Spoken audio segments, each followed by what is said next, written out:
Hello friends, स्वागत है साथियों आप सभी का समाधान स्टडी परिवार में। साथियों, नीट पीएनएसटी और एएनएम एग्ज़ाम और जो भी सभी ऑल कॉम्पिटिटिव एग्ज़ाम हैं जिनमें साइंस का पोर्शन होता है, तो उसके लिए ये क्लास इंपॉर्टेंट होने वाली है। आज का महत्वपूर्ण सेशन है, तो सभी साथी सेशन को लाइक शेयर जरूर कर दीजिएगा।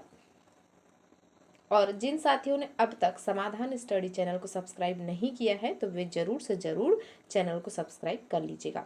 तो चलिए स्टार्ट करते हैं आज के इस बेहतरीन सेशन को, जो कि आपकी आगामी नीट परीक्षा के लिए महत्वपूर्ण होने वाला है। देखिए, पहला क्वेश्चन है, श्वसन प्रक्रिया में शरीर का कौन सा अंग शामिल होता है। इंग्लिश और हिंदी दोनों में क्वेश्चन टाइप दिया गया है। इंग्लिश मीडियम वालों को भी आसानी होगी और हिंदी मीडियम वालों के लिए भी क्वेश्चन है। तो यहाँ पूछा था कि शरीर श्वसन प्रक्रिया में शरीर का कौन सा अंग शामिल है। यकृत, लीवर, किडनी, गुर्दा, ब्रेन, मस्तिष्क, लंग्स, फेफड़े श्वसन कर रहे हैं। अब श्वसन से आप संबंधित समझ सकते हैं कि लंग्स जो है, फेफड़े हैं, ये श्वसन प्रक्रिया का अहम हिस्सा होते हैं या अंग ये शामिल होते हैं। तो ऑप्शन डी में इस क्वेश्चन का राइट आंसर होगा ऑप्शन डी। अगला क्वेश्चन, हवा की अधिकतम मात्रा जो एक अधिकतम श्वसन प्रयास के बाद बाहर की जाती है सकती है को कहा जाता है। ज्वार की मात्रा, अवशिष्ट मात्रा, महत्वपूर्ण क्षमता, कार्यात्मक अवशिष्ट क्षमता।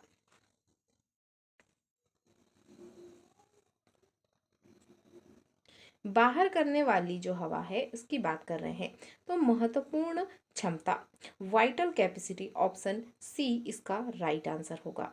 नेक्स्ट है, किस प्रक्रिया में वातावरणीय दाब महत्वपूर्ण होता है। रक्त प्रवाह, मूत्र त्याग, प्रजनन, श्वसन।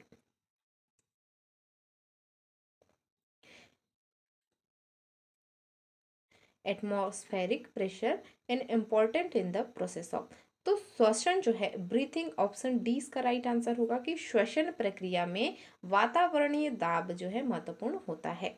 अगला क्वेश्चन,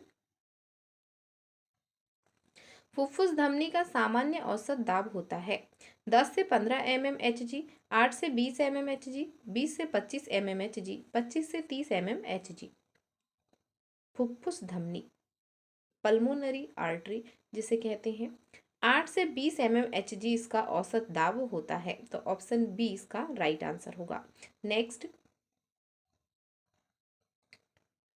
एंट्रोट्रेकियल ट्यूब डाली जाती है ग्रासनाल में, आमाशय में, श्वासनाल में, नासिका गुहा में। एंट्रोट्रेकियल ट्यूब डाली जाती है इंट्रेकिया, ऑप्शन सी राइट आंसर होगा। श्वासनाल में, श्वासनाल में ही एंट्रोट्रेकियल ट्यूब डाली जाती है। तो यहाँ आप देखेंगे कि एंट्रोट्रेकियल और इंट्रेकिया दोनों ही वर्ड जो है रिलेटेड हैं, तो इसका आप इंग्लिश में भी देख करके आंसर कर सकते हैं। नेक्स्ट है, जब एक 12 वर्षीय बच्चे का श्वसन दर 35 श्वास पर मिनट हो तो उसका सबसे उपयुक्त नर्सिंग चिकित्सा क्या होगी। चिकित्सक को सूचित करना, ऑक्सीजन का प्रबंध करना, 15 मिनट में श्वसन दर की दोबारा जांच, जांच आंकड़ों को दस्तावेज के रूप में सूचीबद्ध करना।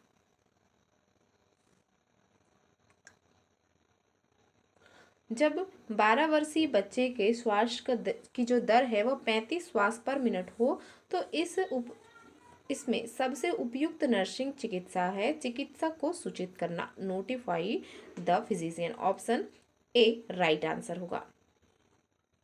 नेक्स्ट,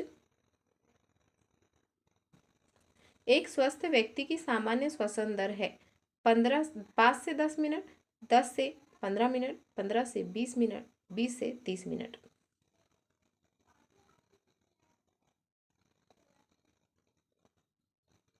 पंद्रह से 20 पर मिनट, ऑप्शन सी राइट आंसर होगा। नेक्स्ट,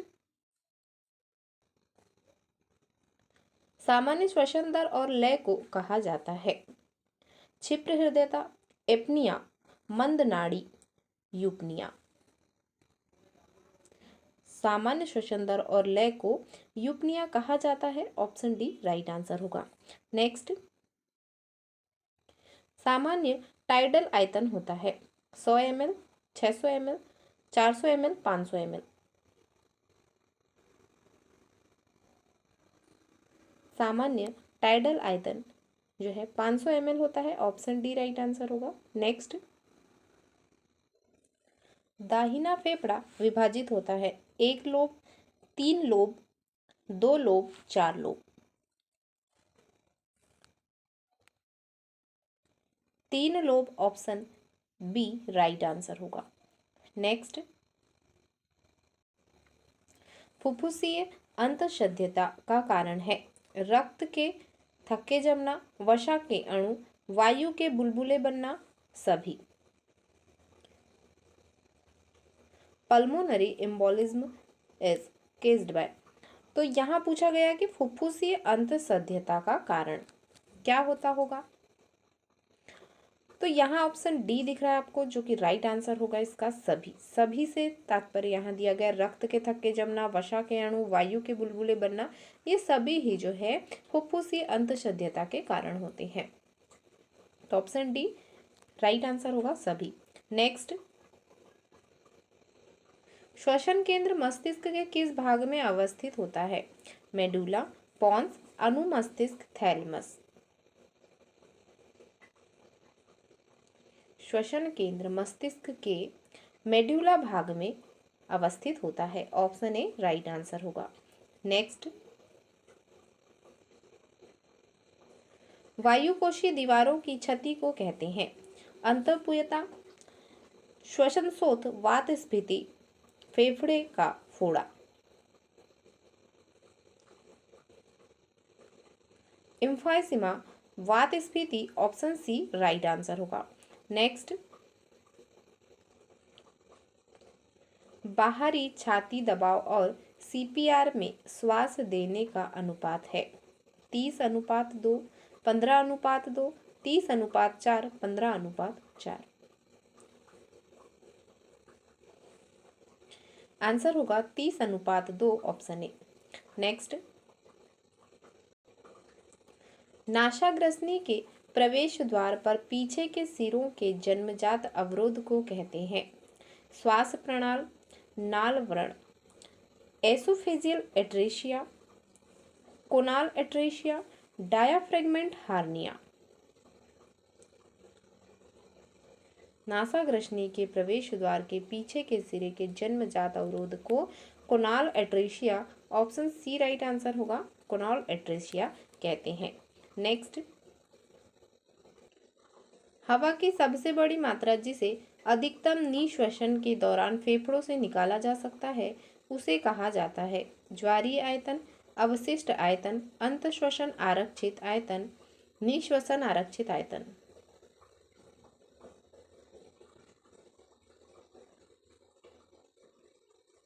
निःश्वसन आरक्षित आयतन, ऑप्शन डी राइट आंसर होगा। नेक्स्ट, श्वसन पथ से निकलने वाला सत या निष्कासन कहलाता है हेमटोरिया, हिमेटिमेसिस, खून की उल्टी, खून में बलगम आना, हिमोटाइसिस, मेलेना। श्वसन पथ से निकलने वाला शत या निष्कासन हेमटोरिया कहलाता है। ऑप्शन ए राइट आंसर होगा। नेक्स्ट, हेमोथोरेक्स किसमें होता है? प्लूरल स्पेस, वैक्शिक छिद्र, peritoneal space, परिस्थ्यकला।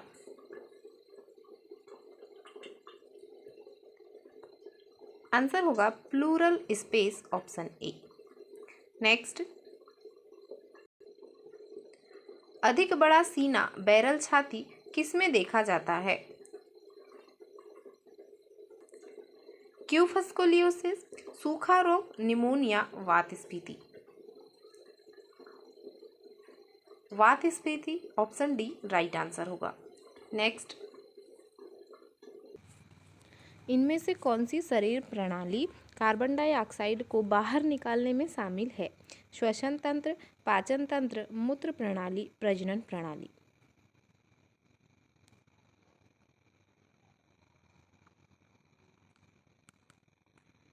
Option A right answer होगा, श्वसन तंत्र। नेक्स्ट, वक्षवाहिनी में रिसाव के कारण फुफ्फुस स्थान में लसिका द्रव का संग्रह निम्न के रूप में जाना जाता है प्लूरोडेसिस, काइलोथोरॉक्स, लिम्फोथोरॉक्स, हीमोथोरॉक्स। आंसर होगा chylothorax, option B. Next, alveoli के पतन को किसके द्वारा रोका जाता है? Pleural fluid, mucus, cilia, surfactant. Surfactant. Answer होगा option D, surfactant. Next,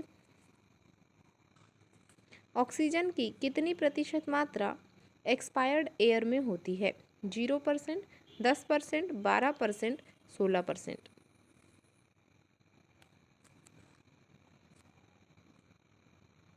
16%, option D right answer होगा। नेक्स्ट, मुंह से मुंह श्वास देने पर कितना प्रतिशत ऑक्सीजन मिलता है? 10, 16, 21, 100। 16%, ऑप्शन बी राइट आंसर होगा। Next,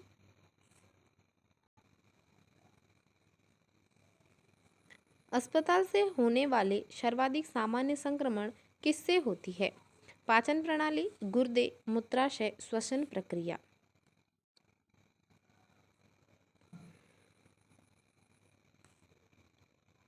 option D right answer होगा, श्वसन प्रक्रिया। नेक्स्ट, अंतःफुफ्फुस स्पेस में रक्त का संग्रह है? काइलोथोरैक्स, तनाव न्यूमोथोरैक्स, वातिल वक्ष, हीमोथोरैक्स। वातिल वक्ष को ही न्यूमोथोरैक्स कहते हैं। अंतःफुफ्फुस स्पेस में रक्त का संग्रह हीमोथोरैक्स के द्वारा होता है। ऑप्शन डी इसका राइट आंसर होगा। रक्त की बात कर रहे हैं तो यहाँ पर हीमो शब्द रक्त से संबंधित है, तो इजीली आंसर आप कर पाएंगे। नेक्स्ट, ऊतक में ऑक्सीजन की कमी को कहा जाता है? Anorexia, anoxia, cyanosis, hypoxia. Answer होगा हाइपोक्सिया, ऑप्शन डी। नेक्स्ट, स्वर यंत्र का दूसरा नाम है? ग्रास नली, ग्रसनी, पेट, कंठ नली। स्वर यंत्र का दूसरा नाम है larynx, option D right answer होगा, कंठ नली। नेक्स्ट,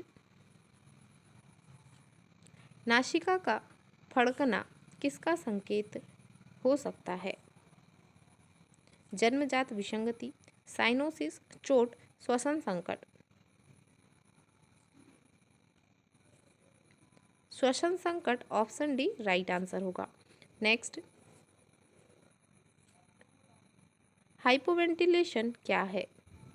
सांस लेने की बढ़ी हुई दर तथा गहनता, कार्बन डाइऑक्साइड का उच्च आंशिक दबाव, पेट की मांसपेशियों के चिन्हित उपयोग के साथ गहरी सांस लेना, अनियमित धीमी उथली श्वास। हाइपोवेंटिलेशन के बारे में पूछा गया है। इसका राइट आंसर होगा ऑप्शन डी, अनियमित धीमी उथली श्वास। नेक्स्ट, फुफ्फुस गुहा में मवाद का संचय होना क्या कहा जाता है? एम्फाइमा, हेमोथोरैक्स, न्यूमोथोरैक्स, हाइड्रोथोरैक्स।